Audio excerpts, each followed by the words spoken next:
क्या देश के खिलाफ धर्मांतरण की एक बड़ी साजिश है?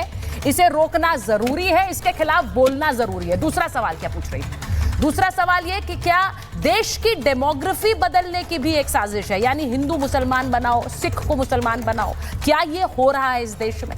वहीं तीसरा सवाल यह, क्या धर्मांतरण कानून एक समुदाय पर निशाना है, जैसा कि बहुत से लोग कह रहे हैं कि सिर्फ मुसलमानों को निशाना बनाने के लिए यह हो रहा है?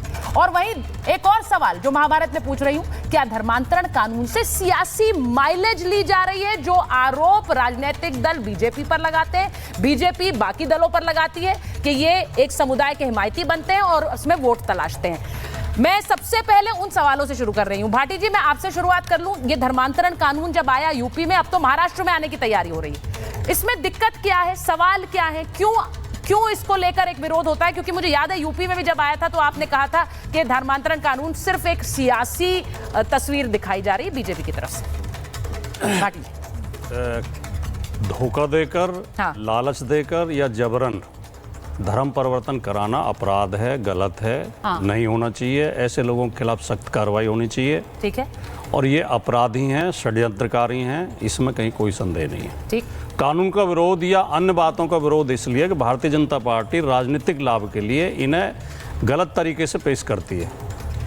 वही भारतीय जनता पार्टी की सरकार, अब मैंने दृश्य देखे हैं, आपने भी देखे होंगे, कुछ धर्म परिवर्तन करने वाले लोगों को सम्मानित करती है। बीजेपी के मंचों पर सम्मानित किया जाता है। जो लोग धर्म परिवर्तन करा रहे हैं उन्हें समाज सुधारक बताया जाता है, अगर धर्म परिवर्तन हिंदू धर्म में किया जा रहा है। दूसरी तरफ अगर कोई मुस्लिम या ईसाई धर्म में परिवर्तन करा रहा तो उन्हें अपराधी के तौर पर पेश किया जाता है। मैंने पहले ये कह दिया कि भय से कराता है, लालच से कराता है या धोखे से कराता है, वो अपराध है। लेकिन कोई अपनी मर्जी से कर रहा तो वो कोई अपराध नहीं है। भारतीय जनता पार्टी ने धर्म को एक व्यापार बना दिया। छांगुर अपनी मर्जी से कर रहा है। छांगुर जैसे अपराधियों को सख्त से सख्त सजा दी जानी चाहिए। ठीक है। छांगुर की स्टोरी मैंने पढ़ी, देखी, चेक की। ठीक है। उत्तर प्रदेश में 9 साल से भारतीय जनता पार्टी की सरकार है। हाँ। केंद्र में 11 साल से भारतीय जनता पार्टी की सरकार है। ठीक है। इन दोनों सरकारों की नाक नीचे छांगुर जैसे अपराधी जो 7वीं 8वीं पास है, छांगुर जैसे अपराधी अपना साम्राज्य लगातार चला रहे हैं। बाहर से फंडिंग भी की जा रही है, लोगों को धर्म परिवर्तन भी कराया जा रहा है, हजारों की संख्या में कराया गया है। एक मोहल्ले में, एक गांव में, एक कस्बे में कोई एक व्यक्ति धर्म बदल ले तो पूरे में हल्ला मच जाता है कि उसने धर्म चेंज कर लिया। ठीक है। वो जो रंजीत था वो अब रियाज खान हो गया। वो नमाज पढ़ने जाने लगा, पहले मंदिर जाता था। ठीक है। सबको पता लग जाता है कहां सो रही थी सरकार। ठीक है। हमारे साथ एक बहुत सीनियर आईपीएस खड़े हैं। उनसे आप पूछें कि क्या सरकार की इंटेलिजेंस नहीं होती है? क्या हर मोहल्ले कस्बे में बीट नहीं होती हैं जो एक एक गतिविधि पे नजर रखती हैं? ठीक है। या तो सरकार की इसमें मिली भगत थी। देखिए भाटी जी, आपके सवाल जायज है, मैं उन सवालों के जवाब ढूंढूं, लेकिन उससे पहले यह भी तो सत्य है कि इसी धर्मांतरण कानून के तहत छांगुर की गिरफ्तारी हुई है। उसी धर्मांतरण कानून के तहत अब कार्रवाई होगी। कार्रवाई नहीं होगी उसी के कारण। माफी चाहूंगा। सर बता देंगे।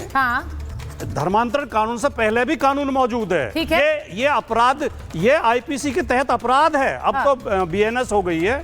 ये देश के कानून के अनुसार अपराध है। नहीं, पर धर्मांतरण को लेकर एक कानून तो बनाया नहीं। मेरा मतलब ये नहीं, भाटी जी इसको लेकर, इसकी समस्या की गंभीरता को समझते हुए तो ये कानून आया था, उसी के तहत छांगुर पकड़ा गया है। आपके सवाल अपनी जगह है, मैं उनसे पूछूंगी कि भाई क्या कर रही थी सरकार? नहीं, अगर ये कानून ना होता तो छांगुर ना पकड़ा जाता। पहले से भी ऐसे लोग पकड़े गए हैं। कानून के तहत इस समस्या की गंभीरता को नहीं ऐसे लोगों से किसी को सहानुभूति नहीं होनी चाहिए। नहीं, सहानुभूति नहीं है, आप सही कह रहे हैं। आप सही कह रहे हैं, लेकिन इस कानून का विरोध क्यों कर रहे थे आप लोग? फिर मैं एक बार डीजीपी सर, मैंने बताया, मैं डीजीपी सर के पास जा रही हूँ। डीजीपी सर, ये बार-बार कहा जाता है कि ये विरोध एक समुदाय को टारगेट कर रहे हैं। उन्होंने भी कहा कि ये गलत है जो हो रहा है, लेकिन क्या इस कानून के आने के बाद कुछ नहीं हुआ है?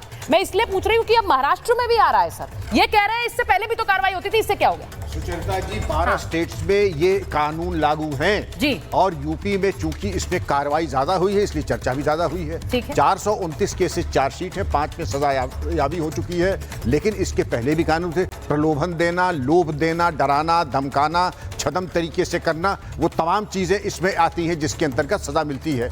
झांगुर क्यों मैं तो 18 सेक्शन, समय कम है, prevention of money laundering act है, भारत से बिना अनुमति के धन प्राप्त करना है, हवाला की डीलिंग कर लेना, ये तमाम एक्ट है। लेकिन मेरा पहला सवाल ये है, जो कि आदरणीय भाटी जी ने कहा था, पुलिस का काम होता है सीटी स्कैन और एमआरआई कर दे आपराधिक गतिविधियों पे, वो क्यों नहीं हुआ?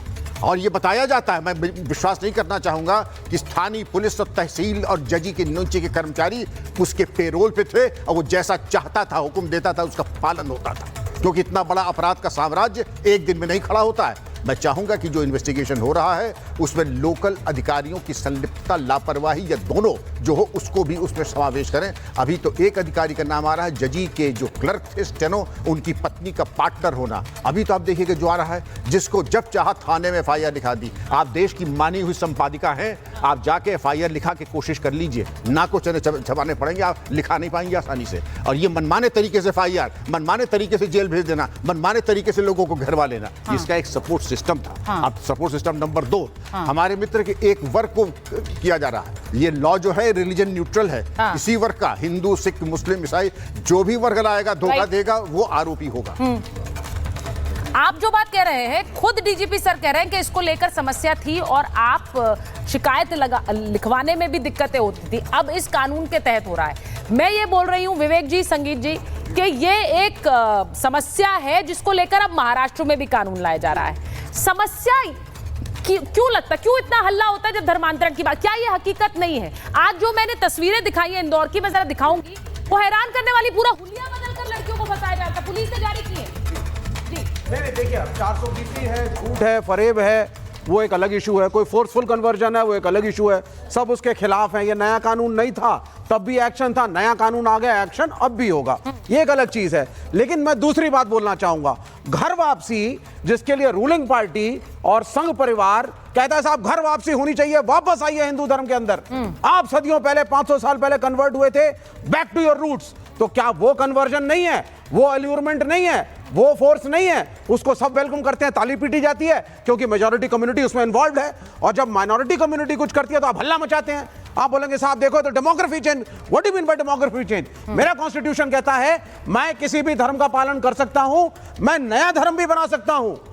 It is my right, it is my constitutional right, provided मैं किसी को चीट नहीं कर रहा, फोर्स नहीं कर रहा, क्राइम नहीं कर रहा, मनी लॉन्ड्रिंग नहीं कर रहा। ये कंडीशंस हैं। और यहां पे जब हमारा हिंदू समाज कभी आगे नहीं बढ़ा, आपने किसी को वेलकम नहीं किया। आप 1400 साल पहले करीब इस्लाम, जब पैगंबर मोहम्मद साहब का मैसेज आया, क्रिश्चियनिटी थी, ये लोग अफ्रीका गए, अमेरिका गए, यूरोप गए, लोगों को अपना मैसेज दिया, अपने पैगंबर के बारे में बताया, दावत दी, बोला साहब आइए कुछ अच्छा होगा। तो लोग गए इनके पास, आप क्यों नहीं गए? आपके अंदर सुपीरियरिटी कॉम्प्लेक्स था। ये बैकवर्ड कम्युनिटीज है, हटाओ इनको। ये दलित है, मंदिर में आने की जरूरत नहीं। तुम पानी नहीं पी सकते मेरे साथ, तुम खाना नहीं खाओगे मेरे साथ। This is the culture. जब आपने आगे बढ़ करके लोगों को वेलकम नहीं किया, आज आपको पेट में दर्द हो रहा है। जी, आप जो बात कह रहे हैं, आप ये कह रहे हैं कि संघ परिवार